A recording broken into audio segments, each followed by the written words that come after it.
வர்ற ஜூன் 18 அன்னைக்கு ஒரு மிகப்பெரிய ஆன்மீக மாற்றம் நடக்கப் போகுது.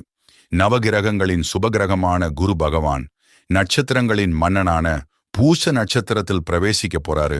சனி பகவானுக்கு ரொம்ப பிடிச்ச மிகுந்த மங்களகரமான இந்த பூச நட்சத்திரத்துக்குள்ள குரு பகவான் நுழையும் போது ஒரு 4 ராசிகளுக்கு காலம் இனி பொற்காலமா மாறப்போகுது. அதுல உங்க ராசி இருக்கான்னு டக்குன்னு பார்த்துடுங்க. முதல்ல கடக ராசி. குருவோட இந்த மாற்றத்தால இனி உங்களுக்கு தொட்டதெல்லாம் துலங்கும். எதை தொட்டாலும் லாபம்தான். அடுத்ததா கன்னிராசி. இதுவரைக்கும் உங்க முன்னேற்றத்தை தடுத்துட்டு இருந்த தடைகள் எல்லாம் நீங்கி உத்தியோகத்துல மிகப்பெரிய உச்சத்தை தொட போறீங்க. மூன்றாவதா தனுசு ராசி. உங்க பணவரவு இனி தாறுமாறா உயரும். ரொம்ப நாளா இருந்த கஷ்டங்கள் எல்லாம் பனி போல விலகிடும். கடைசியா மீனராசி. குரு பகவானோட முழு ஆசியும் உங்களுக்கு கிடைக்க போகுது. இதனால நீங்க ரொம்ப நாளா நினைச்ச காரியம் எல்லாமே இப்போ கைகூடி வரும். இந்த 4 ராசிகளுக்கும் இந்த